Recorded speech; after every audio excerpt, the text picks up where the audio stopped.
အာမင်ဖခင်ရဲ့ကျေးဇူးတော်ကိုချီးမွမ်းတယ်ကျမတို့နှစ်ရက်တာဖန်ဆင်းခြင်းနဲ့တိဆောက်ခြင်းအကြောင်းကိုကျမတို့ကျွေးမွေးခံယူလာတာနော်တိဆောက်ခံလာတာဒါဆိုရင်နောက်ဆုံးအချိန်ရောက်ဖို့တစ်ချိန်ပဲကြံတော့တယ်လीနော်အဲ့တော့ဖခင်ကိုကျေးဇူးတင်တယ်အဲ့တော့ကျမတို့ဖန်ဆင်းခြင်းအကြောင်းကိုကြည့်မယ်ဆိုရင်တော့ကပ္ပဦးကျမ်းအခန်းကြီး1နဲ့ကပ္ပဦးကျမ်းအခန်းကြီး2လीနော်အရှိမဆရာတီတီအားဖြင့်လဲကျမတို့နော်ဖန်ဆင်းခံအသက်6မျိုးရှိရဆိုတဲ့အကြောင်းအရာကိုကျွေးမွေးခြင်းခံရပြီဖြစ်တယ်အဲ့တော့ဖန်ဆင်းခြင်းလို့ပြောရင်ကျမတို့ကျမ်းစာကအခန်းကြီးအများကြီးရှိတဲ့အထက်မှာမှဖန်ဆင်းခြင်းအကြောင်းကဒီနှခမ်းပဲရှိတာလေနော်အဲ့တော့ကျမတို့ပထမမနေ့ကလည်းကျွေးမွေးခံထားရတယ်ဖန်ဆင်းခြင်းလို့ပြောရင်ကပ္ပဦးကျမ်းအခန်းကြီး1နဲ့2မှာရှိတဲ့ဖန်ဆင်းခြင်းအကြောင်းအရာကတော့ဒါကပြန်လဲဖန်ဆင်းခြင်းဒုတိယတစ်ခေါက်ရဲ့ဖန်ဆင်းခြင်းအကြောင်းအရာဖြစ်တယ်လေနော်အဲ့တော့ပထမတစ်ချိန်ဖခင်ဖန်ဆင်းခဲ့တဲ့အရာတွေရှိခဲ့တယ်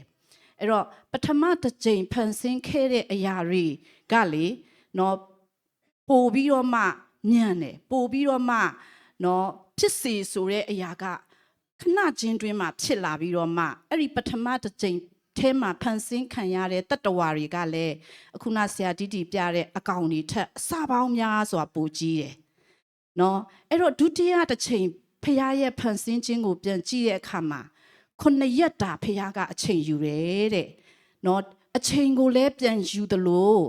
ဖန်ဆင်းခံတတ္တဝါတွေကလည်းအထူးသဖြင့်တိရစ္ဆာန်တွေဆိုရင်ပိုသေးသွားတယ်နော်သေးငယ်သွားတယ်ဆိုတာကိုတွေ့ရတယ်เนาะအဲ့တော့ကျွန်တော်တို့အရင်ကအဖိုးသိန်းဆရာသိန်းရှိတော့ငါပြောပြဘူးတဲ့အကောင်ကြီးကြီးတွေထက်အကောင်ကြီးကြီးတွေနဲ့အကောင်သေးသေးလေးတွေဘယ်ဟာပိုချစ်စရာကောင်းလဲတဲ့เนาะအကောင်သေးသေးလေးတွေကပိုပြီးတော့ချစ်စရာကောင်းတယ်เนาะဒုတိယဖန်ဆင်းခြင်းမှာဖခင်ရဲ့ဖန်ဆင်းခြင်းဟာပိုပြီးတော့အချိန်ယူသလိုပိုပြီးတော့လည်းအနုစိတ်စွာနဲ့ဖခင်ကဖန်ဆင်းခဲ့တယ်ဆိုတဲ့အရာကိုကျွန်တော်တို့သိရတယ်အဲ့တော့ဖန်ဆင်းခြင်းကိုဖခင်က9ရက်အချိန်ယူပြီးတော့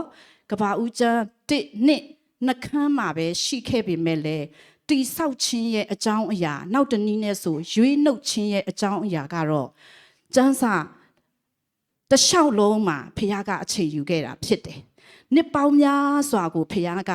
အချိန်ယူခဲ့တာဖြစ်တယ်เนาะကျွန်တော်တို့သိရတဲ့အတိုင်းကပ္ပဦးကျမ်းအခန်းကြီး1နဲ့2ကတော့ဖန်ဆင်းခြင်းရဲ့အကြောင်းအရာဖြစ်ပြီးတော့ကပ္ပဦးကျမ်း3ကတော့ကြဆင်းသွားခြင်းရဲ့အကြောင်းအရာဖြစ်ပြီးတော့အဲ့ဒီနောက်ပိုင်းမှာဖခင်ရဲ့ပြန်လည်ရယူခြင်းအကြောင်းအရာတွေပဲရှိတယ်ဆိုတဲ့အရာကိုလေနော်ဟိုးကျမ်းစာရဲ့အဆုံးဗျာဒိတ်ကျမ်းနောက်ဆုံးနှခမ်းကလွဲလို့ရှေ့ပိုင်းကျမ်းတွေအားလုံးဟာဖခင်ရဲ့ပြန်လည်ရယူခြင်းဖခင်ရဲ့ရွေးနှုတ်ခြင်းနဲ့အတူဖခင်ရဲ့တိဆောက်ခြင်းရဲ့အကြောင်းအရာဖြစ်တယ်အဲ့တော့ဖခင်ရဲ့ပြန်လည်ရယူခြင်းထဲမှာဖခင်အချိန်ဘယ်လိုယူခဲ့လဲနော်ဓမ္မဟောင်းကျမ်းမှာတော့ဣသရေလလူမျိုးတွေကိုနှစ်ပေါင်း4000ကြာဖခင်ကပြန်လည်ရယူဣသရေလလူမျိုးတွေနဲ့တိဆောက်ခြင်းအမှုကိုပြုခဲ့တယ်ဆိုတဲ့အရာရှိတယ်အဲ့တော့ဓမ္မသစ်ယုံကြည်သူတွေဖြစ်တဲ့ကျမတို့နဲ့တော့နှစ်ပေါင်း2000ကြာဖခင်ကအချိန်ယူမှာဖြစ်တယ်ဆိုတာလေနော်အဲ့တော့နှစ်ပေါင်းအများကြီးကိုဖခင်ကဒီရွေးနှုတ်ခြင်းပြန်လည်တိဆောက်ခြင်းသူနဲ့လူဖခင်နဲ့လူအတူတကွနေထိုင်ရာနေရာရဖို့ရန်အတွက်ဖခင်ရဲ့တိဆောက်ခြင်းဟာအချိန်အများကြီးကိုယူခဲ့တာဖြစ်တယ်เนาะအဲ့တော့ကျမတို့ဖန်ဆင်းခြင်းကိုပြန်ကြည့်ရင်စัจ java လာကြီးတစ်ခုလုံးမှာ2မျိုးပဲရှိပါတယ်အဲ့ဒါကဖန်ဆင်းခြင်းနဲ့ဖန်ဆင်းရှင်နဲ့ဖန်ဆင်းခံเนาะဖခင်ဟာဖန်ဆင်းရှင်ဖြစ်ပြီးတော့တခြားအရာအလုံးဟာဖန်ဆင်းခံဖြစ်တယ်အဲ့တော့ဖန်ဆင်းရှင်ဖခင်ဟာပြုလုပ်သူဖြစ်ပြီးတော့ဖန်ဆင်းခံအရာအလုံးဟာပြုလုပ်ခံရတဲ့သူတွေဖြစ်တယ်အဲ့တော့ဖန်ဆင်းရှင်ဖခင်ကသူဘာရည်ရွယ်ချက်နဲ့ဖန်ဆင်းခြင်းအမှုကိုပြုလုပ်လဲဆိုတာသူစီမှာရည်ရွယ်ချက်အကြံအစီရှိတာဖြစ်တယ်အဲ့တော့ကျမတို့ကလေနော်ဒီမြေကြီးပေါ်မှာအသက်ရှင်တဲ့အခါမှာမြင်ရတဲ့အရာတွေကိုကျမတို့ကြည့်ပြီးတော့မှဘာအတွက်များဖခင်ဖန်ဆင်းထားတာလဲလို့စဉ်းစားပူးကြလာတော့မသိဘူးနော်ဥပမာပန်းပွင့်လေးတွေကိုကြည့်လိပ်ပြာလေးတွေပြားပတုံးလေးတွေနော်နေတွေလှတွေနော်မြင်နေသမျှအရာအားလုံးဟာဖခင်ကပြောတယ်လေနော်ဖန်ဆင်းခြင်းနဲ့ကင်းလွတ်တဲ့အရာတစ်စုံတစ်ခုမှမရှိဘူးဒါဆိုရင်ဖခင်ဘာအတွက်ဖန်ဆင်းထားတာလဲဆိုတာကိုကျမတို့စဉ်းစားမိဘူးလားအဲ့တော့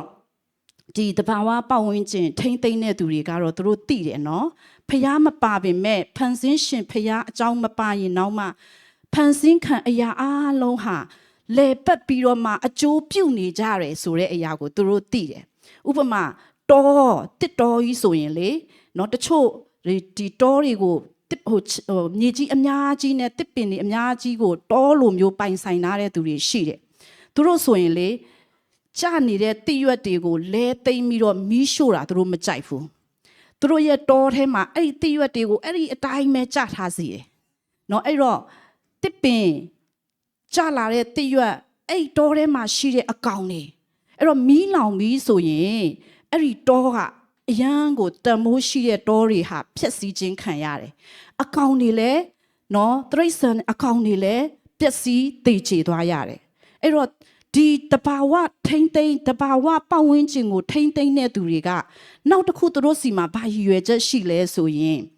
ဒီတဘာဝပတ်ဝန်းကျင်ကိုမထိမ့်သိမ့်ရင်ယာတီဥတုကဖောက်ပြန်မယ်ဆိုတာကိုသူတို့ကသိတယ်အဲ့တော့ဖန်ဆင်းခံအရာအလုံးဟာလေပတ်ပြီးတော့မှအကျိုးပြုနေတာဖြစ်တယ်နော်အဲ့တော့တောထဲမှာဆိုရင်တရိတ်ဆန်လေးတွေကအပင်တွေမှာရှိတဲ့အသီးတွေအရွက်တွေကိုစားတယ်သူတို့ရဲ့မစင်တွေကိုအပင်တွေကပြန်စားတယ်နော်အပြန်အလှန်အကျိုးပြုတယ်အဲ့တော့ကျမတို့ကဒီအရာအလုံးကိုဖျားဖန်ဆင်းထားတယ်ဆိုတာသိတယ်အဲ့တော့ဖျားဘာကြောင့်ဘာရည်ရွယ်ချက်နဲ့ဖန်ဆင်းထားတာလဲနော်ကျမတို့ကျမ်းစာတစ်ပိုက်ကိုဖတ်ကြည့်ရအောင်နော်ဇာခရိအခန်းကြီး7အခန်းငယ်1နော်ကျမ်းစာထိုးပေးလို့အဆင်ပြေရနော်အဲ့တော့ဇာခရိအခန်းကြီး7အခန်းငယ်1မှာကျမတို့ဖျားရဲ့ဖန်ဆင်းခြင်းရဲ့ရည်ရွယ်ချက်ကိုကျမတို့မြင်နိုင်တယ်နော်ကဲဒါဆိုကျမတို့ဒီကျမ်းပိုက်ကလေးကိုအတူတကွဖတ်ရအောင်နော်ထာဝရဖျားဤဗျာဒိတ်နှုတ်ကပတ်တော်ဒီဟုသော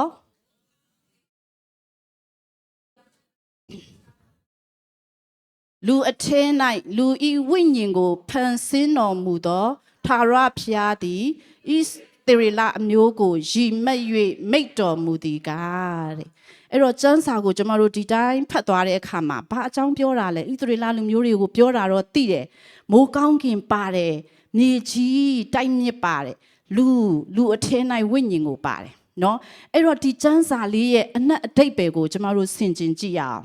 အဲ့တော့ဖခင်ရဲ့ဖန်ဆင်းခံအရာအားလုံးကိုပြန်ပြီးချုပ်လိုက်မယ်အရေးအကြီးဆုံးကဘာလဲလို့ပြောရင်ကောင်းကင်ရဲ့မြေကြီးရဲ့လူအထဲမှာရှိတဲ့ဝိညာဉ်ရဲ့ဖြစ်တယ်ဒီသုံးမျိုးဟာဖန်ဆင်းခံထဲမှာအရေးအကြီးဆုံးပဲကောင်းကင်မြေကြီးလူထဲမှာရှိတဲ့ဝိညာဉ်အဲ့တော့နောက်တနည်းနဲ့ကျမတို့နားလည်ရမှာကအဲ့ဒီကောင်းကင်မိုးကောင်းကင်ကဘာအတွက်လဲ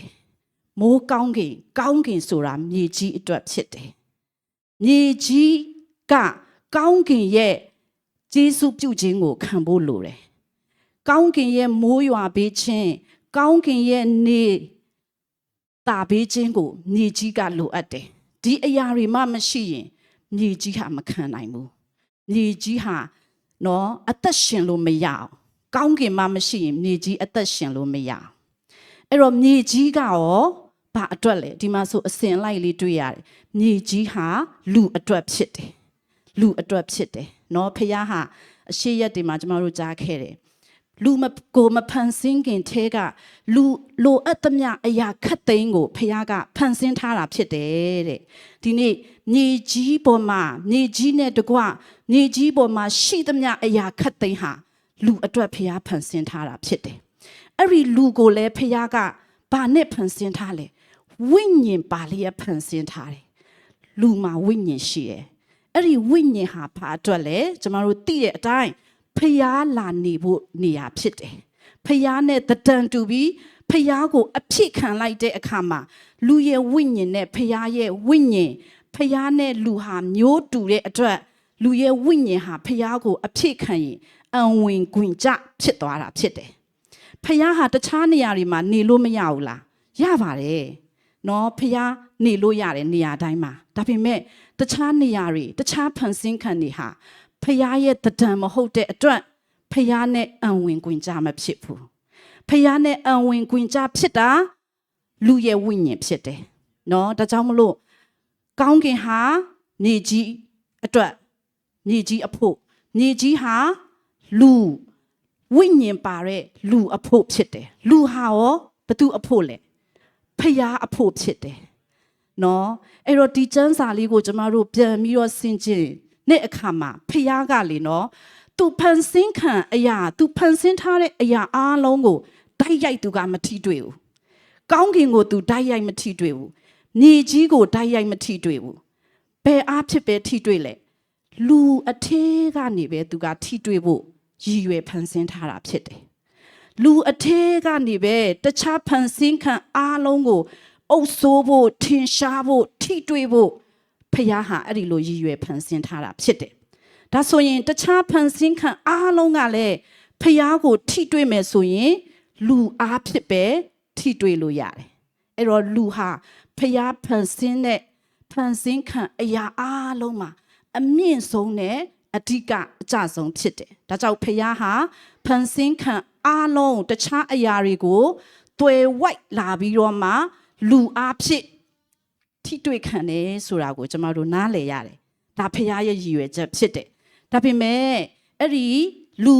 ဝိညာဉ်ပါလျက်ဖျားနဲ့ထိတွေ့ဖို့ဖျားနဲ့တခြားအရာတွေအားလုံးကရောသူကနေလာထိတွေ့ဖို့ဖျားကအဲ့ဒီလိုရည်ရွယ်ဖန်ဆင်းထားပေမဲ့လူကဘာဖြစ်သွားလဲလို့ပြောရင်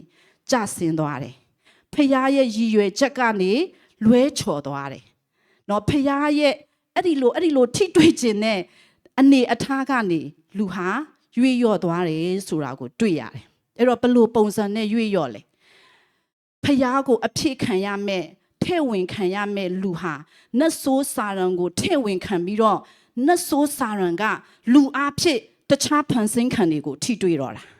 ဖျားရဲ့ရည်ရွယ်ချက်ကတော့ဖျားကိုအဖြစ်ခံပြီးတော့ဖျားကတခြားဖန်ဆင်းခံတွေကိုထိတွေ့ဖို့လူကိုဖန်ဆင်းပေမဲ့လူကတော့နတ်ဆိုးစာရန်ကိုအဖြစ်ခံပြီးတော့နတ်ဆိုးစာရန်ကိုပဲတခြားအရာတွေကိုထိတွေ့ခိုင်းတော့တယ်အဲ့တော့နတ်ဆိုးစာရန်ကလူအထဲကနေတခြားအရာတွေကိုထိတွေ့တဲ့အခါမှာသူကလူကိုတခါတည်းဖျက်ဆီးလိုက်တာလူကိုတေခြင်းထဲဖျက်ဆီးခြင်းထဲကိုပါယူဆောင်သွားတာနော်ဒါကြောင့်မလို့မကောင်းမှုအမှုမှန်သမျှကိုနတ်ဆိုးဟာစာရန်ထဲကနေဖန်ဆင်းခံတွေကိုထိတွေ့ပြီးတော့မှလှုပ်ဆောင်နေတယ်ဆိုတာကိုเนาะကျမတို့နားလည်ရတယ်เนาะဒါဆိုရင်ဖျားသခင်ရဲ့ဖန်ဆင်းခြင်းတစ်ခုလုံးဟာเนาะဖန်ဆင်းရှင်ဖျားရဲ့ရည်ရွယ်ချက်အလိုတော်ကနေလွဲချော်သွားတယ်အဓိကလူအားဖြင့်ပျက်စီးဆုံးရှုံးသွားတယ်ဆိုတာကိုနားလည်ရတယ်ဒါဆိုရင်ဘလို့နီးနဲ့လူက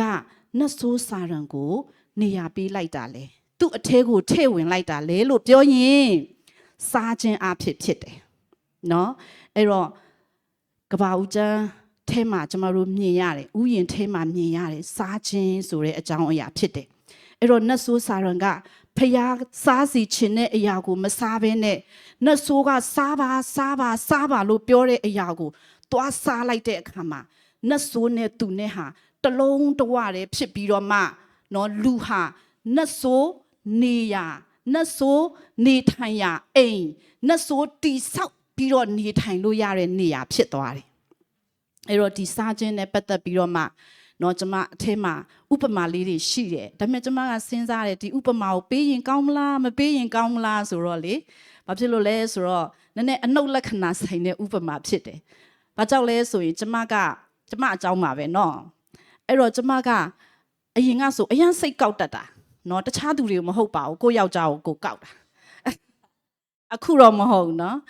အဲ့တော့အဲ့ဒီလိုဆိုရင်ဘလို့နေလဲဆိုရင်မစားဘဲနဲ့နေတာနော်အစားမစားဘူးအဲ့တော့ तू ကစားပါပြောမစားဘူးကျမသိတယ်စားလိုက်ရင် तू နဲ့ကိုနဲ့ကပြန်ပြီးတော့မိတ္တဟာယပြန်ဖြစ်တော့မှာလေတလုံးတဝလည်းပြန်ဖြစ်တော့မှာဆိုတော့မစားဘူးနော်ဒါပေမဲ့မနေနိုင်ဘူးလေနော်စားကျင်လာတဲ့အခါမှာနော်စားခြင်းအဖြစ်ပြန်ပြီးတော့မှပြန်ဖြစ်လို့ရသွားတယ် तू နဲ့ကိုနဲ့ကလေ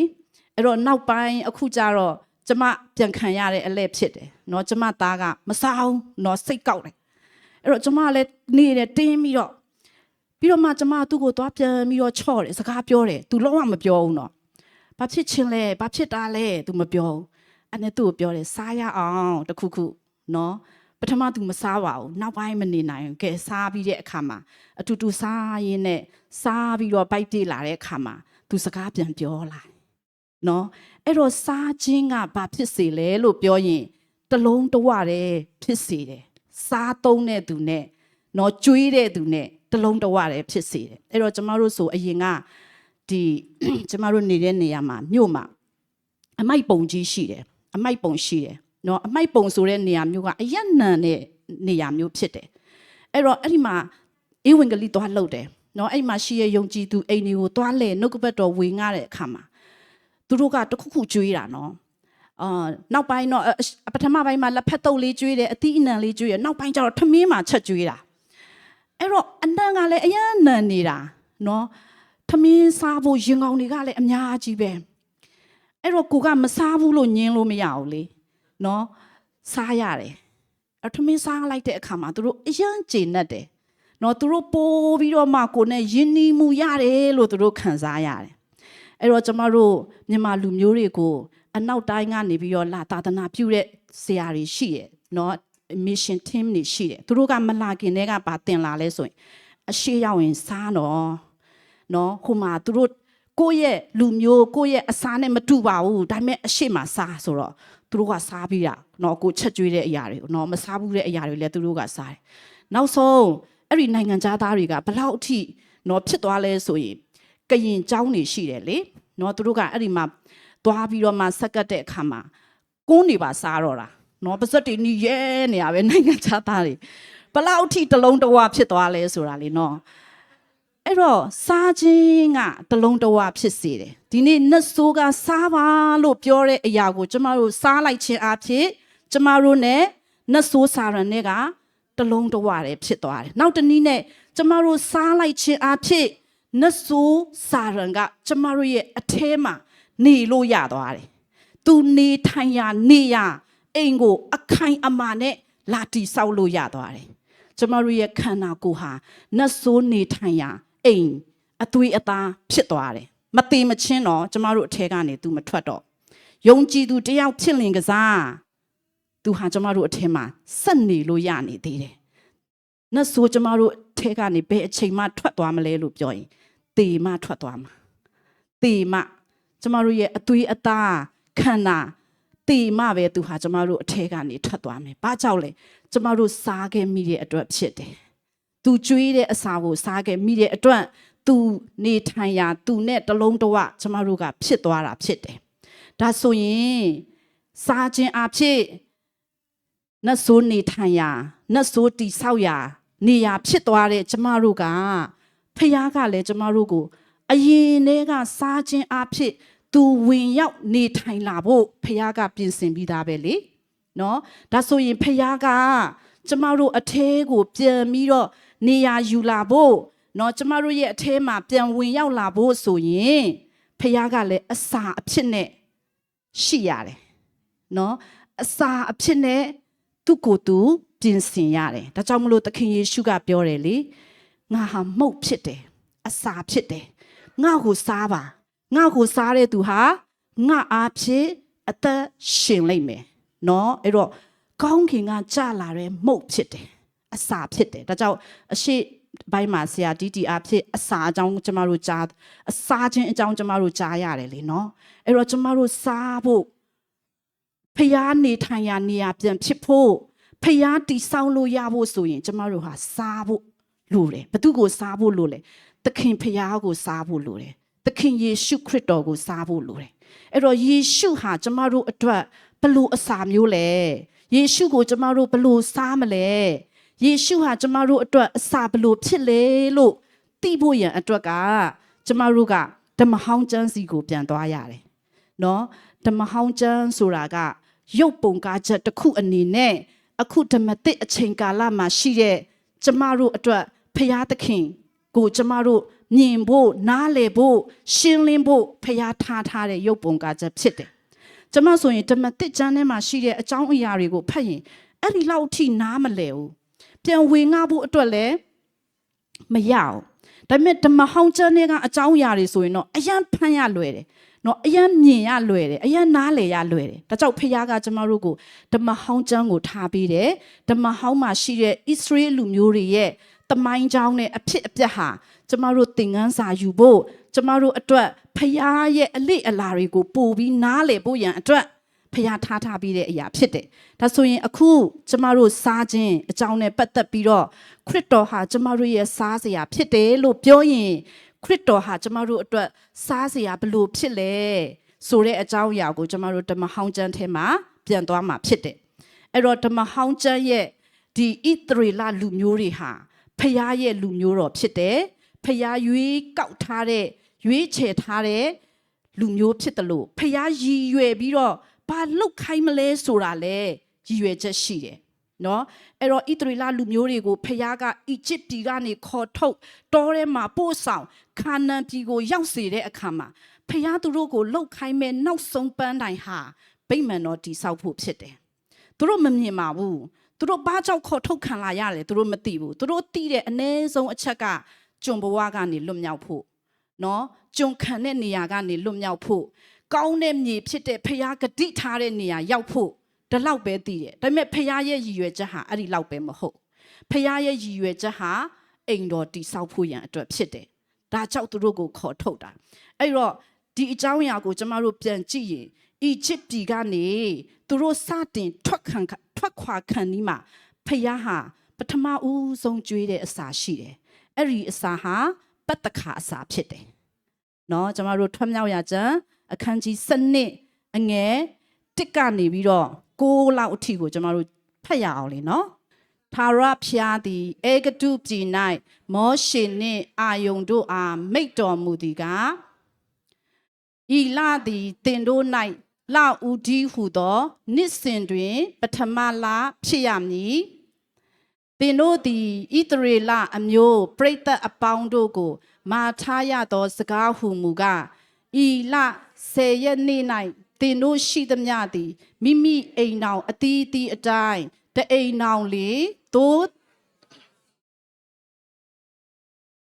အိမ်တော်ငယ်၌သို့တငယ်တကောင်နှင့်မတန်လျင်နီးစပ်သောအိမ်နှင့်ဆက်ဆက်၍လူမြည်ရေတွက်ပြီးလျင်တကောင်ကိုစားလောက်သောသူများ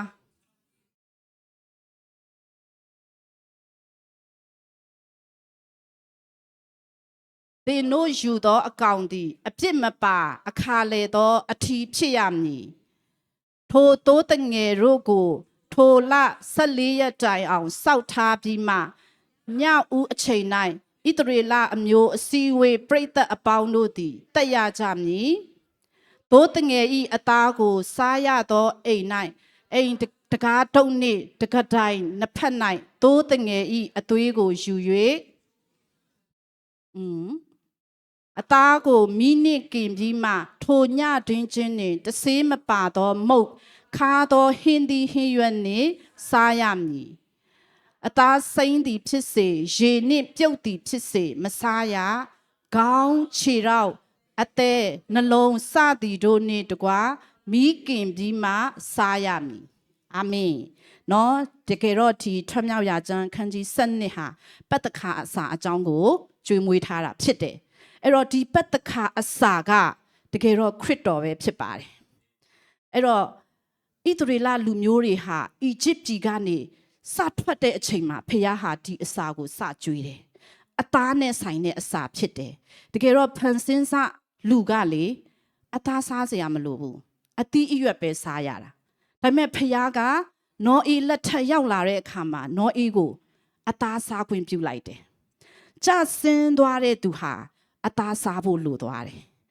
နော်ကြဆင်းသွားတဲ့သူကိုဘာကြောင့်ဖခင်ဟာအသားစားခွင့်ပေးလိုက်တာလဲဆိုရင်အဲ့ဒီအသက်အသွေးနဲ့ပြန်ပြီးတော့ရွေးနှုတ်ရမှာဖြစ်တဲ့အတွက်ဖြစ်တယ်ဒါကြောင့်အသားစားရတယ်အဲ့တော့ဒီမှာပတ္တခါအစာလို့ပြောရင်သိုးစိတ်တကောင်ကောင်ဖြစ်ရတယ်အဲ့တော့ခရစ်တော်ဟာ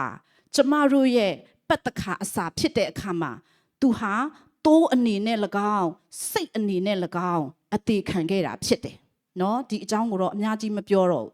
အဲ့တော့ဒီပတ္တခါအစာကိုတဲ့နောက်ဒီမှာဗာရေးထားလဲဆိုရင် မိခင်ပြီးတော့စားရမယ်တဲ့ပြုတ်ပြီးတော့လည်းမစားရဘူးအစိမ်းလည်းမစားရဘူးမိခင်နေဆိုတာစီရင်ခြင်းမိခံရတာဖြစ်တယ်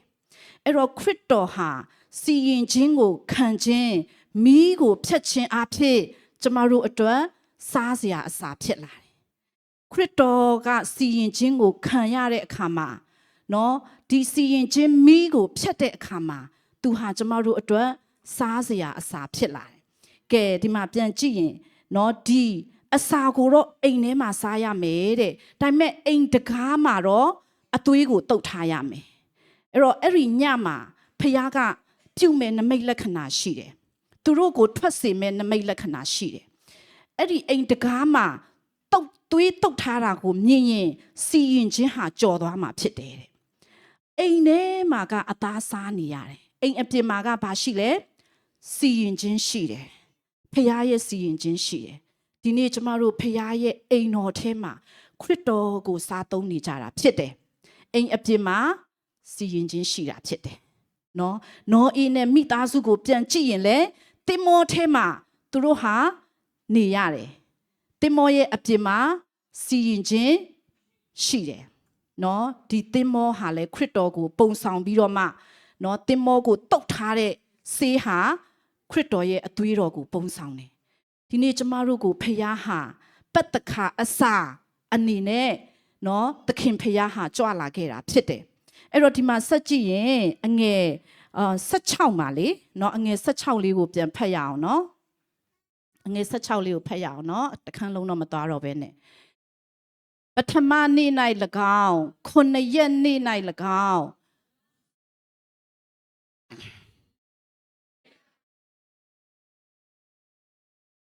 အလုတ်ကဲအဲ့တော့ဒီမှာဘာတွေ့ရလဲဆိုရင်ဒီနောက်ထပ်ကျမ်းစာတစ်ခုထဲမှာဆိုရင်9ရက်ပတ်လုံးနဲ့9ရက်ပတ်လုံးစားခြင်းအမှုကိုပဲပြုရမယ်တဲ့အဲ့တော့ဖခင်ကဒီပတ္တခါအစာကိုအဲ့ဒီအေဂတုပြည်ကနေထွက်လာတဲ့အချိန်တစ်ချိန်ပဲစားခိုင်းတာမဟုတ်ဘူးဣသရေလလူမျိုးတွေကိုနှစ်တိုင်းစားခိုင်းတယ်အဲ့ဒီပတ္တခါအစာစားတဲ့နှစ်လဟာသူတို့ရဲ့နှစ်ဦးဖြစ်ရမယ်ပထမလဖြစ်ရမယ်အစပြုရဖြစ်ရမယ်အဲ့တော့ဖခင်ဟာကျမတို့ကိုပတ္တခါအစာဖြစ်တဲ့ခရစ်တော်ကိုကြွေးခြင်းအဖြစ်ကျမတို့ကိုနော်ဒီယုံကြည်သူဖြစ်ခြင်းဖခင်ရဲ့နိုင်ငံတော်အသက်မွေးဖွားခြင်းတွေကိုအစပြုပြီးတော့ကျမတို့ဟာဝင်ရောက်လာတာဖြစ်တယ်အဲ့တော့ဒီအစာကိုတဲ့9ရက်လုံးသူတို့ဟာပွဲခံပြီးတော့စားရတာဖြစ်တယ်နော်တဆေးမဲမုံနဲ့ရောစားရတယ်အတိတ်ပဲတွေအများကြီးရှိပါတယ်အဲ့တော့ဒီအစာကိုသူတို့စားတဲ့အခါမှာနော်သူတို့ဟာဘာကိုတတိယရလဲဆိုရင်ဖခင်ဟာသူတို့ကိုကဲနှုတ်ကဲထုတ်လာတယ်လောကထဲကနေကြုံခံရနေရကနေနော်သူတို့ကိုကဲထုတ်လာတယ်အောင်မေ့ရမယ်တဲ့အဲ့ဒါကိုပြန်ပြီးတော့ဒီနေ့ကျမတို့အရောက်ချင်းစီတိုင်းပတ္တခါအစာဆိုတာကျမတို့ကဘာကိုပဲမြင်လဲဆိုရင်ပွဲတော်စားခြင်းနော်ခွက်နဲ့မုတ်ကိုစားခြင်းကိုပဲမြင်တယ်အဲ့တော့ကျမတို့ကအရင်ကဆိုရင်ဘာသာရေးရဲ့ဖုံးအုပ်ခြင်းကြောင့်ဘာအဲ့ဒီအစာကိုဘယ်လိုမြင်လဲလို့ပြောရင်ကျမတို့ကိုနော်အဲ့ဒီအစာစားလိုက်မှပဲနော်ကိုကအပြစ်လွတ်ချင်းခံရတယ်လို့လေနော်အဲ့ဒီအစာကိုကင်ပြီးတော့မှကိုကဖျားကိုခွင့်လွတ်ဖို့ဆုတောင်းခဲ့တယ်ပြီးတဲ့အခါမှာအဲ့ဒီအစာကိုစားဖို့ကြတော့လေနော်အသင်းတော်ကနေပြင်ဆင်စီရင်ပြီးတော့မှတလမှတစ်ခါလားနော်တစ်ပတ်မှတစ်ခါလားနှစ်ပတ်မှတစ်ခါလားအဲ့ဒီလိုစားရတယ်နော်ဒီမှာကြတော့ဣသရေလလူမျိုးတွေကိုဖျားက9ရက်လုံးစားခိုင်းတယ်အတိတ်ပဲကပတ္တခါအစာဟာကျမတို့9ရက်လုံးတစ်ပတ်မှာ9ရက်ရှိတယ်9ရက်လုံးစားရမယ်အစာဖြစ်တယ်ဒါကြောင့်သခင်ယေရှုကပြောတယ်စားတဲ့အခါခါတောက်တဲ့အခါခါအောင်းမေ့ပါတဲ့သူ့ကိုအောင်းမေ့ပါသူ့ကိုစားပါအဲ့တော့ကျမတို့အစာစားလိုက်ခြင်းစားတာတော့ရုပ်ပိုင်းဆိုင်ရာအစာပါပဲဒါပေမဲ့ခရစ်တော်ဟာအစာစစ်ဖြစ်တယ်ခရစ်တော်ဟာကျွန်ုပ်တို့ရဲ့အစာရဲ့ခွန်အားဖြစ်တယ်ခရစ်တော်ဟာကျွန်ုပ်တို့ရဲ့ကျမ်းမာခြင်းဖြစ်တယ်ဆိုပြီးတော့ဝန်ခံပြီးစားသုံးရတာဖြစ်တယ်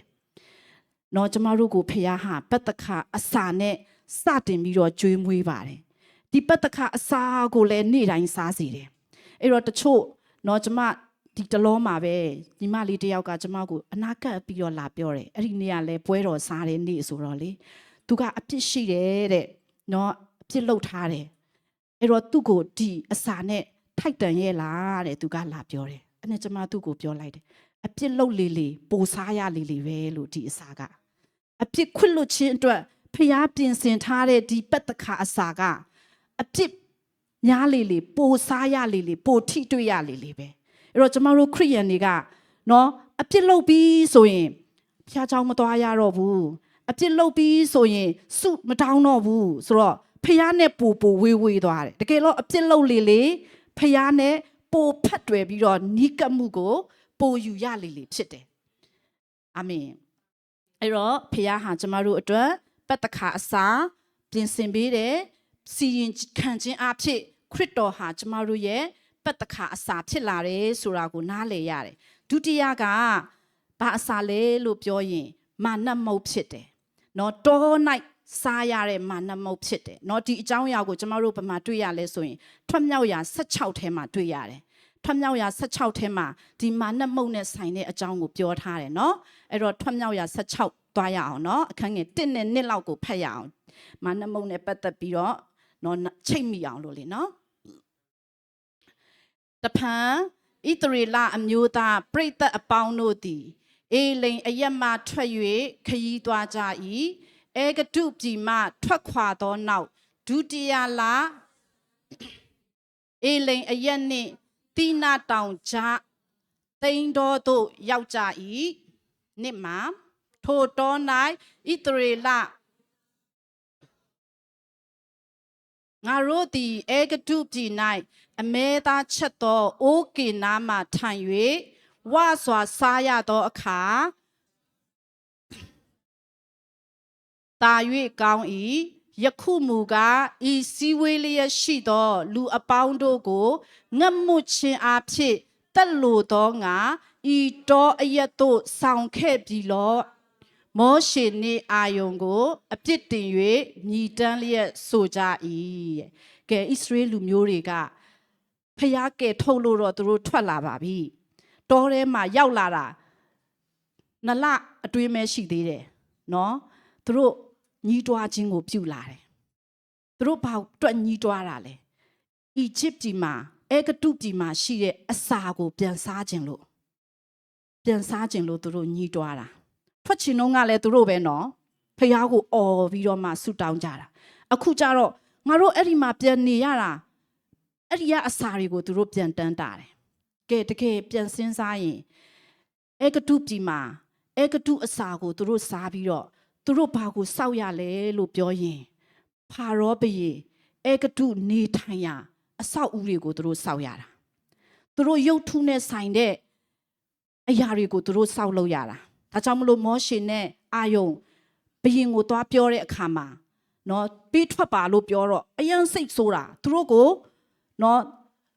ဒီစောက်လုပ်ဖို့အတွက်ပစ္စည်းနည်းနည်းပဲပေးပြီးတော့မှအများကြီးစောက်ခိုင်းတော့တာ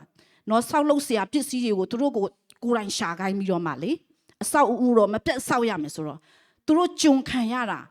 စောက်လုပ်ဖို့အတွက်တီဆောက်ဖို့အတွက်ဘာတီဆောက်ဖို့လဲဖာရောဘုရင်နေဖို့တီဆောက်ရတာဒီနေ့ကျမတို့အရောက်ချင်းစီတိုင်းလဲလောကထဲမှာအသက်ရှင်ရင်စာရန်နေထိုင်ရာနေရာကိုကျမတို့ဟာတီဆောက်နေရတဲ့သူတွေဖြစ်တယ်လောကအစာကိုကျမတို့ရှာဖွေရင်လေနော်အဲ့တော့သူတို့ကအဲ့ဒါကိုပြန်တန်းတာတယ်နော်အဲ့ဒီဂျွန်စာကိုပြန်တန်းတာတယ်ဂျွန်လိုနေခဲ့ရတဲ့အချိန်ကိုပြန်တန်းတာတယ်အဲ့တော့ဖခင်ကသူတို့ကိုနော်အငယ်၄မှာနော်အငယ်၄ကိုလည်းတစ်ချက်လောက်ဖတ်ရအောင်နော်ထိုအခါထာဝရဘုရားကကြည့်ရှုလောငါသည်သင်တို့အဖို့မိုးကောင်းကင်ကမုတ်မိုးကိုရွာစေမည်လူတို့သည်နေ့တိုင်းထက်၍တနေ့စားလောက်အောင်သိမ်းယူရမည်ငါဤတရားအတိုင်းကြည့်မည်လောမကြည့်မည်လောဟုထိုတို့အားသူတို့ကိုငါစုံစမ်းမည်အဲ့တော့ဖခင်ကသူတို့ကိုပြောတယ်ကောင်းကင်ကနေမုတ်မိုးရွာစေမယ်တဲ့နော်သူတို့စားဖို့အစာကိုဖခင်ကပြင်ဆင်ပေးမယ်တဲ့မနက်မှာမုတ်မိုးကိုရွာစေမယ်ညမှာအမဲသားကိုကျွေးမယ်ဆိုပြီးတော့တောအရက်မှာဖျားပြင်ဆင်ပေးတယ် ကန္နာယအရက်မှာဖခင်ကသူတို့အတွက်အစာကိုပြင်ဆင်ပေးတယ်နော်အဲ့တော့အငယ်7နဲ့15ကိုရောက်လာတဲ့အခါမှာညဦးရံမှာတဲ့အမဲသားတွေကကြပြီးတော့နှစ်ရံမှာတဲ့မုတ်ကကြလာတယ်အဲ့ဒီမုတ်ကဘလို့ကြလာလဲလို့ပြောရင်မနှက်ခင်းမှာနင်းကြတယ်တဲ့အဲ့ဒီနင်းနေပြန်တက်သွားတဲ့အချိန်မှာတဲ့နင်းကဲ့သို့ဖြူဖြူလုံးလေးတွေကတစ်သေးလုံးလေးတွေကကြံခဲ့တယ်တဲ့နော်အဲ့ဒီအရာကိုသူတို့ဘာလဲလို့သူတို့ကြည့်တဲ့အခါမှာတဲ့မောရှေကပြောတယ်အဲ့ဒါနင်တို့အတွက်ဖျားပြင်ဆင်ပေးတယ်မုတ်ဖြစ်တယ်ကောင်းကင်ကနေကြလာတယ်မုတ်ဖြစ်တယ်အဲ့တော့သူတို့ဟာအဲ့ဒီအရာလေးတွေကိုကောက်ပြီးတော့မှတအိမ်တောင်စားလောက်အောင်သူတို့ဟာကောက်ရတယ်အဲ့တော့အဲ့ဒီမာနမုတ်ဆိုတာကဣသရေလလူမျိုးတွေပေးတဲ့နာမည်ဖြစ်တယ်နော်အငယ်31မှာဘာဖြစ်လို့သူတို့ကအဲ့ဒီနာမည်ကိုပေးတာလဲဆိုရင်အဲ့ဒီမုတ်လေးတွေဟာတဲ့နန်စစ်ကဲ့သို့ဖြစ်ပြီးတော့တဲ့နော်ပြားရည်နဲ့ရောတော့မုတ်ကျွတ်အရသာရှိတယ်တဲ့သူတို့ကအဲ့ဒါကိုမာနမုတ်ဆိုပြီးတော့နာမည်ပေးတယ်နော်အဲ့ဒီမာနမုတ်အကြောင်းကိုပြောတဲ့အခါမှာဒီမုတ်ဟာတဲ့ကောင်းကင်ကကြလာပြီမဲ့တဲ့လူအတွက်မြေကြီးရဲ့ဒရက်လိုအပ်တဲ့အာဟာရအပြည့်ပါတယ်တဲ့ကောင်းကင်ကတော့ကြလာတာပဲဒါပေမဲ့မြေကြီးကထွက်တဲ့ဒရက်တွေပါတယ်နော်အသီးဓာတ်အရွက်ဓာတ်နော်ကျမတို့လူဆိုရင်လိုတယ်လေနော်ကျမကြီးမကောင်းတဲ့အချိန်မှာပို့သိတယ်ဘာဓာတ်လိုလဲအဲ့ဓာတ်တွေကိုဘယ်အသီးတွေကရတယ်ဘယ်အရွက်တွေကရတယ်ဆိုတာလေအဲ့တော့ဒီမာနမုတ်ထဲမှာအဲ့ဒီအရာသားတွေအကုန်ရှိတယ်အဲ့ဒီ drug တွေအကုန်ရှိတယ်ကောင်းကင်ကနေကြလာပြီမဲ့လူလိုအပ်တဲ့မြေ drug တွေအကုန်ရှိတယ်ဒီနေ့ခရစ်တော်ဟာလည်းကောင်းကင်ကနေကြလာတဲ့မာနမုတ်ဖြစ်တယ်ကောင်းကင်ကနေကြလာပြီမဲ့လူအတွက်လိုအပ်တဲ့မြေကြီးဆိုင်ရာဖြတ်တန်းခြင်း drug အာဟာရတွေခရစ်တော်အထဲမှာရှိတယ်ဒါကြောင့်မလို့ကျမတို့လူသားယေရှုရဲ့ဝိညာဉ်ကိုတွေ့ကြုံခံစားပါလို့ပြောရင်ကျမတို့ဖြတ်တန်းရတဲ့လူသားဆိုင်ရာသဘောတဘာဝတွေမှာတွေ့ကြုံရတဲ့အခက်ခဲပြဿနာတွေအားလုံးအတွက်ခွန်အားအစွမ်းဓာတ်ကယေရှုအထဲမှာရှိတယ်။ဒါကြောင့်ကျမတို့ဟာယေရှုကိုစားသုံးခြင်းအားဖြင့်ဒီလောကထဲမှာဖြတ်တန်းရတဲ့အတွေ့အကြုံတွေခက်ခဲခြင်းတွေကိုကျမတို့ဟာနှစ်သိမ့်ခြင်းခံစားရတယ်။ထောက်မှခြင်းကိုခံစားရတယ်เนาะကြွယ်ဝခြင်းကိုခံစားရတယ်ဆိုတာကိုကျမတို့နားလည်ရတယ်ကဲနောက်ဆုံးနံပါတ်3အစာကဘာအစာလဲလို့ပြောရင်ခါနန်အစာဖြစ်တယ်เนาะခါနန်အစာကိုတော့ကျမတို့ယောရှုကျမ်းထဲမှာတွေ့ရတယ်เนาะယောရှုကျမ်းကိုကျမတို့လေ့လာရင်ဒီအခန်းကြီး4မှာဆိုရင်တော့သူတို့ယော်ဒန်မြစ်ကိုကူးတယ်ဆိုတဲ့အကြောင်းကိုတွေ့ရတယ်အခန်းကြီး9ထဲမှာတော့သူတို့ဟာဂိလဂါလအရက်မှာအယေပြားလီးချင်းခံပြီးတော့မှနော်အခန်းကြီး9အခန်းငယ်30ကိုဖတ်ရအောင်နော်ယောရှုမတ်စာအခန်းကြီး9အခန်းငယ်30မှာအခန်းငယ်30မှာဖတ်အခန်းငယ်17နဲ့12မှာဖတ်ရအောင်နော်17နဲ့12ဟုတ်ပြီဘတ်တခါပွဲကိုခံပြီးမှနတ်ဖြန်နေ၌ခါနန်စပါးဖြစ်လှုပ်တော့တဆေးမဲ့မုံနှင့်ပေါက်ကိုတနေ့ချင်းတွင်စားရကြ၏ခါနန်ပြည်စပါးကိုစား၍နတ်ဖြန်နေ၌မာနပြတ်လေ၏နောက်တဖန်ဣသရေလအမျိုးသားတို့သည်မာနကိုမရကြထိုနှစ်တွင်ခါနန်ပြည်ဖြစ်သောအသီးအနှံကိုစားရကြ၏အဲ့တော့ခါနန်အစာကိုသူတို့ဘယ်မှာစားရလဲယော်ဒန်မြစ်ကိုဖြတ်ပြီးတဲ့အခါမှာစားရတယ်မာနမုတ်ကိုသူတို့ဘယ်အချိန်မှာစားရလဲပင်လယ်နီကိုဖြတ်ပြီးတဲ့အချိန်မှာသူတို့စားရတယ်အဲ့တော့ကဲခါနန်အစာဖြစ်တဲ့စပါးကိုစားရတဲ့အချိန်မှာတဲ့မာနမုတ်ဟာပြတ်သွားတယ်ဒါဆိုရင်မာနမုတ်နဲ့ခါနန်ထုတ်ကုန်တစ်ခုစီလားမဟုတ်ပါဘူးမာနမုတ်ဆိုတာခါနန်ထုတ်ကုန်ခါနန်စပါးဆိုတာမာနမုတ်ရဲ့ကြွယ်ဝလာခြင်းဖြစ်တယ်မာနမုတ်ရဲ့ပြေဝပြည့်စုံလာခြင်းဖြစ်တယ်အဲ့တော့ကျမတို့သိတဲ့အတိုင်းပဲဣသရေလလူမျိုးတွေဟာတောထဲမှာတဲတော်ကိုသူတို့စောက်ရတယ်လေဖျားနေထိုင်ရာတဲတော်ဖျားနဲ့သူတို့အတူတကွမိတ္တဟာယဖွဲ့ရာတဲတော်ကိုစောက်ပြီးတော့မှခါနန်ပြည်ကိုရောက်တဲ့အခါမှာသူတို့ဟာ ဗိမာန်တော်ကိုစောက်ရတယ်တကယ်တော့ဗိမာန်တော်ဆိုတာတဲတော်ရဲ့ကြီးမားကျယ်ပြန့်လာခြင်းဖြစ်တယ်ဗိမာန်တော်ဟာတဲတော်ရဲ့နော်ပို့ပြီးတော့မှထင်ရှားလာခြင်းပို့ပြီးတော့ခိုင်ခန့်လာခြင်းဖြစ်တယ်ဒီနေ့လေခါနန်အစာဆိုတာမာနမုတ်ရဲ့ကြီးထွားလာခြင်းဖြစ်တယ်မာနမုတ်ရဲ့တိုးပွားလာခြင်းအကြောင်းအရာဖြစ်တယ်နော်ဒီနေ့ကျမတို့ကိုဖခင်ကမာနမုတ်နဲ့အရင်ကျွေးမွေးပါတယ်နည်းနည်းချင်းစီနဲ့ကျမတို့ကိုကျွေးမွေးပါတယ်ကျမတို့ကတစ်ခါတလေကြာရင်အားမရအောင်အများကြီးတင်ထားခြင်းအဲ့ဒီလိုမရပါဘူးဒါပေမဲ့ကျမတို့ဟာအသက်အရွယ်အပိုင်းအခြားဖခင်နဲ့ဖြတ်တန်းခြင်းအတွေ့အကြုံကြွယ်ဝလာတဲ့အခါမှာမာနမုတ်ကိုစားသုံးရင်များနှစ်တည်ကြလာတဲ့အခါမှာကြွယ်ဝတဲ့ခါနန်ထုတ်ကုန်ကိုကျမတို့ကိုဖခင်ကကျွေးမှာဖြစ်တယ်ခရစ်တော်ကိုနည်းနည်းချင်းကျမတို့စားရင်နဲ့ကြွယ်ဝတဲ့ခရစ်တော်ကိုကျမတို့စားသုံးခွင့်ရမှာဖြစ်တယ်နော်အဲ့တော့ဣသရေလလူမျိုးတွေကခါနန်ပြည်ရဲ့နေဆက်ကိုရောက်တာနဲ့ယော်ဒန်မြစ်ကိုဖြတ်ပြီးတာနဲ့သူတို့ဟာအဲ့ဒီအချိန်ဟာဘာအချိန်လဲလို့ပြောရင်မှုရောစပားတွေစပြီးတော့တီးတဲ့အချိန်ဖြစ်တယ်တဲ့စပားရိတ်ရာကာလဖြစ်တယ်နော်အဲ့တော့ဣသရေလလူမျိုးတွေခါနန်ပြည်ကိုရောက်လာတဲ့အချိန်နဲ့ရုသအဲ့ဒီလူမျိုးတော်ရဲ့မြေကိုရောက်လာတဲ့အချိန်တွေကအတူတူပဲဖြစ်တယ်နော်ရုသဝတ္ထုအခန်းကြီး1ရဲ့အဆုံးမှာရုသနဲ့နောမိဟာတဲ့ဗက်လီမြို့ကိုလည်းရောက်ရောတဲ့မှုရောစပားရိတ်စကာလဖြစ်တယ်အသက်နဲ့ကြွယ်ဝတဲ့အချိန်ဖြစ်တယ်အဲ့တော့ရုသကျမ်းတစ်ခန်းလုံးကိုဖတ်ရင်ဒီစပားနဲ့ဆိုင်တဲ့အကြောင်းအရာတွေပဲဖြစ်တယ်ကောက်လိုင်းနေကောက်တင်းနေကောက်တယ်ကောက်လိုင်းနေစီးတယ်စပားပုံနာမှာစပားလိစင်နာမှာဆိုရက်ဒီအသက်ဆိုင်ရာအစာဆိုင်ရာကြွယ်ဝခြင်းတွေနဲ့ရှိရာနေရာမှာရုသဟာရောက်လာပြီးတော့ခံစားရတာဖြစ်တယ်ဒီနေ့လေဖခင်ဟာကျမတို့ကိုခါနန်အစာဖြစ်တဲ့စပားနော်ကိုယ်တိုင်မုတ်လုတ်ပြီးတော့မှစားလို့ရတဲ့အစာကိုကျမတို့ကိုအစာဖြစ်တဲ့ခရစ်တော်ကိုကျမတို့ကိုကျွေးမှာဖြစ်တယ်နော်ဒီနေ့ကျမတို့ဟာခရစ်တော်ကိုအစာ၃မျိုးအနေနဲ့ဣသရေလလူမျိုးတွေမွေ့လျော်ခဲ့ရတဲ့ဒီအစာ၃မျိုးအနေနဲ့ကျမတို့ကိုဖွင့်ပြတယ်အဲ့တော့ဣသရေလလူမျိုးတွေဟာဒီအစာ၃မျိုးကိုစားပြီးတော့နောက်ဆုံးမှာသူတို့ကနော်မြေကိုရတယ်ပြီးတဲ့အခါမှာသူတို့ဟာဗိမာန်တော်ကိုနော်မြေကိုရတယ်နိုင်ငံကိုရတယ်ရှင်ဘုရင်ကိုရပြီးတော့သူတို့ဟာဗိမာန်တော်ကိုတည်ဆောက်ကြတယ်ဒါပေမဲ့လေသူတို့ဟာနောက်ပိုင်းမှာဖျားနဲ့မွေ့လျော်ပြီးတော့ဖျားကျွေးတဲ့အစာဖြစ်တဲ့ခရစ်တော်ကိုစားသုံးတဲ့ပုံဆောင်ချက်တွေကနေလွဲချော်ပြီးတော့မှတပါးဖျားတွေရုပ်ထုစင်တူးနဲ့ဆိုင်တဲ့တပါးအမျိုးသားတွေ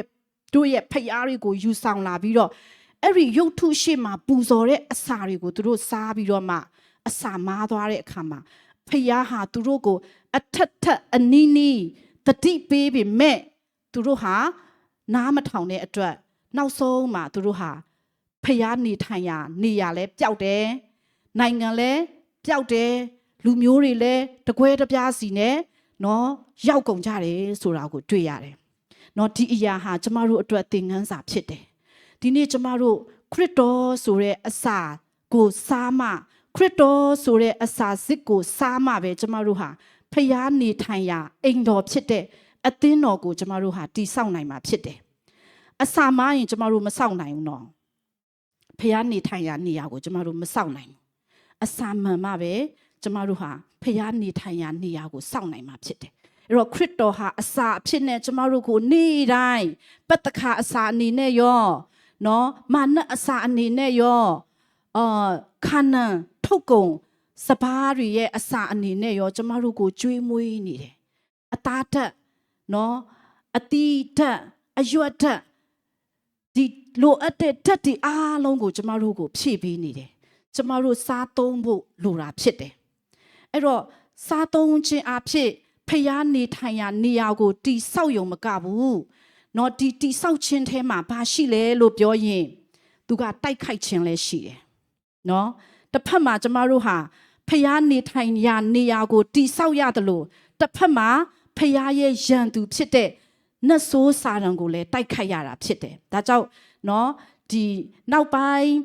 ဒီယေရမိတို့နေဟမိတို့လက်ထက်ရောက်လာတဲ့အခါမှာဗိမာန်တော်ကိုသူတို့ပြန်လဲတိဆောက်တယ်တဲ့တစ်ဖက်မှာကတိဆောက်ရတယ်လက်တစ်ဖက်နဲ့တစ်ဖက်မှာကဓာတ်ကိုကင်ပြီးတော့တိုက်ခိုက်ဖို့အစဉ်သင့်ရှိနေရတယ်တိဆောက်ခြင်းဟာတစ်ဖက်မှာတိုက်ခိုက်ခြင်းကိုလည်းပြုရတာဖြစ်တယ်နော်တိုက်ခိုက်ခြင်းလို့ပြောရင်ကျမတို့နားလဲတယ်ဒံယေလထဲမှာကြောက်တလုံးတိဆောက်ခံထားရတဲ့ကြောက်တလုံးဟာရုပ်ထုကြီးကိုတိုက်ပြီးတော့မှရုပ်ထုကြီးဟာပြိုကျသွားတယ်ဆိုတဲ့အရာလေးဒီရုပ်ထုကြီးဟာနတ်ဆိုးစာရန်ရဲ့တိဆောက်ထားခြင်းဖြစ်တယ်အဲ့တော့ကျမတို့ကဖျားနဲ့ကျမတို့ရဲ့တိဆောက်ခြင်းကိုသိဖို့လိုတယ်လို့မြင်ဖို့လိုတယ်လို့ခံစားပြီးတော့တိဆောက်နေဖို့လိုတယ်လို့တစ်ဖက်မှာနတ်ဆိုးတိဆောက်ထားတဲ့အရာကိုလည်းတိုက်ခိုက်ရမယ်ဆိုတာကိုကျမတို့သိထားရမှာဖြစ်တယ်ကျမတို့ရဲ့တိဆောက်နေခြင်းဟာတစ်ဖက်မှာရှိတဲ့နတ်ဆိုးစာရန်ကိုတိုက်ခိုက်ဖို့ရန်အတွက်လည်းဖြစ်တယ်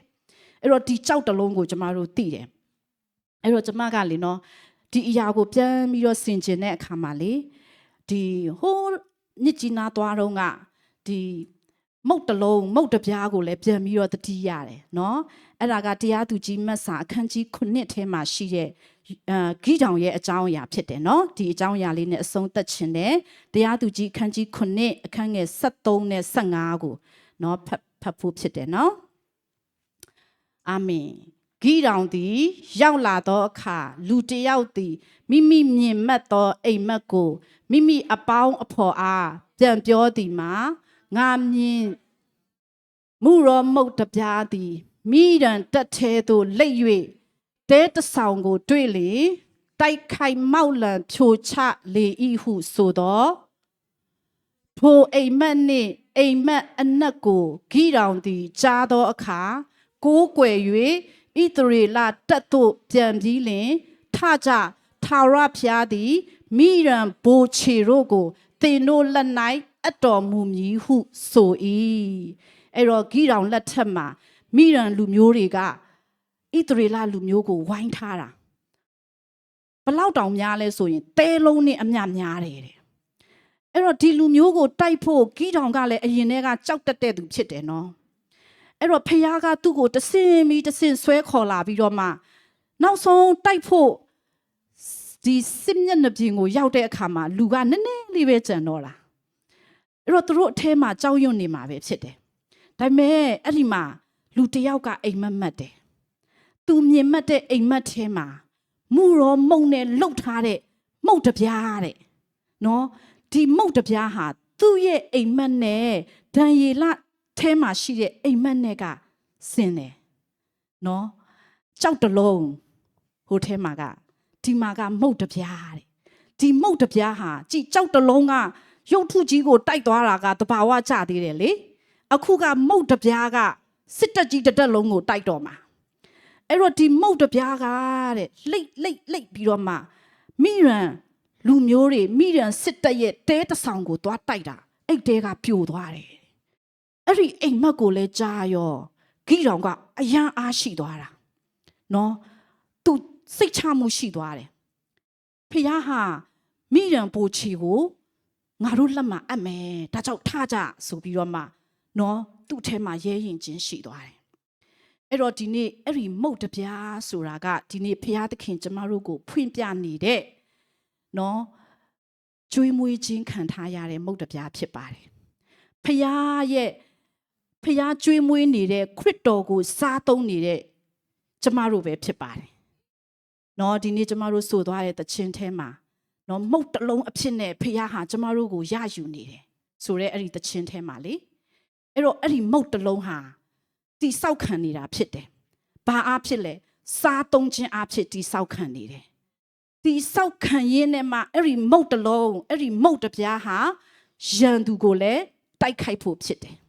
ဒါကြောင့်မလို့ကျမတို့ဖခင်ဟာတတို့သမီးကိုပြင်ဆင်နေတယ်တတို့သမီးအနေနဲ့ကျမတို့ဟာချီဆောင်ခြင်းခံပြီးကောင်းငင်တက်ပြီးတော့မှပြန်ဆင်းလာတဲ့အခါမှာစစ်သူရဲ့အနေနဲ့ပြန်ဆင်းလာမယ်ခရစ်တော်နဲ့အတူတိုက်ခိုက်ဖို့အတွက်ဆိုတာလေနော်ဒီနေ့ကျမတို့စားသုံးခံရင်တိဆောက်ခံရင်စားသုံးရင်းနဲ့တိဆောက်ခံရင်းနဲ့မှတိုက်ခိုက်တဲ့သူတွေလည်းဖြစ်လာမှာ နော်စားသုံးနေတာကတိုက်ခိုက်ဖို့အတွက်လားနော်ဒီမုတ်ကစစ်ပွဲတွေကိုဝင်သွားတာလားနော်တကယ်ပဲဒီမုတ်ပြားဟာဒီမုတ်တစ်လုံးဟာစစ်တပ်ကိုအောင်မြင်ခြင်းလည်းဖြစ်သွားတယ်ဆိုတာနောက်ဆုံးဖခင်ရဲ့ရန်သူတော်ကိုခြေမုံသွားတယ်ဒါကြောင့်ကျွန်တော်တို့သိတယ်နော်ဖခင်ဟာရန်သူသူ့ရဲ့ရန်သူဖြစ်တဲ့နတ်ဆိုးကိုသူဟာသူခြေမုံလို့ရပါတယ်တိုက်လို့ရပါတယ်ဒါပေမဲ့ तू မလုပ်ဘူးတဲ့ဘသူအားဖြစ်ပဲလုပ်မလဲအောင်မြင်သူဖြစ်တဲ့နော်သူ့ရဲ့လူတွေအားဖြစ်ပဲသူကလုပ်မှာအဲ့ဒီသူတွေကဘာတူလဲဒီနေ့အဲ့ဒီအစာဖြစ်တဲ့ခရစ်တော်ကိုနော်အစာဖြစ်တဲ့ခရစ်တော်ကိုစားသုံးနေတဲ့သူတွေအားဖြစ်ပဲဖြစ်တယ်အဲ့ဒီမုတ်ဖြစ်တဲ့ခရစ်တော်ကိုစားသုံးနေတဲ့သူတွေအားဖြစ်ပဲခရစ်တော်ဟာပြန်တိုက်မှာဖြစ်တယ်နော်ဒါကြောင့်မလို့ဖခင်ဟာကျမတို့ကိုကျွေးမွေးနေပါတယ်သူ့ရဲ့ဖန်ဆင်းခြင်းထဲမှာကျမတို့ဟာပါဝင်ခွင့်တော့မရပါဘူးเนาะသူ့ရဲ့ဖန်ဆင်းခြင်းထဲမှာသူကိုယ်တိုင်လည်းမပါဝင်ဘူးဒါပေမဲ့သူ့ရဲ့ရွေးနှုတ်ခြင်းနဲ့တိဆောက်ခြင်းထဲမှာတော့ဖခင်ကိုယ်တိုင်လည်းပါဝင်တယ်ကျမတို့ကိုလည်းပါဝင်စေပြီးတော့မှစားသုံးခြင်းအဖြစ်တလုံးတဝရဖြစ်စေပြီးတော့မှစားသုံးခြင်းအဖြစ်သူ့ရဲ့နေထိုင်ရာနေရာဖြစ်စေပြီးတော့မှเนาะကျမတို့ကိုမုတ်တလုံးအဖြစ်ကြောက်တလုံးအဖြစ်ရယူပြီးတော့မှเนาะဖခင်ရဲ့ရန်သူကိုခြေမုံမဲ့သူတွေအဖြစ်ရောဖခင်ရဲ့နေထိုင်ရာကိုဖခင်ရဲ့နေထိုင်ရာလဲဟုတ်ကိုယ့်ရဲ့နေထိုင်ရာလဲဟုတ်တဲ့เนาะဒီတိဆောက်ခြင်းဆိုတဲ့เนาะယေရုရှလင်မြို့တစ်ကိုရောဖခင်ကရယူနေတယ်ဆိုတဲ့အရာလေးကိုလေเนาะဒီနေ့ကျွန်မစင်ကျင်ထားတဲ့ကျွေးမွေးခြင်းခံထားရတဲ့အရာလေးကိုပြန်ပြီးတော့မှစီစဉ်ဝင်ငါပါတယ်အာမင်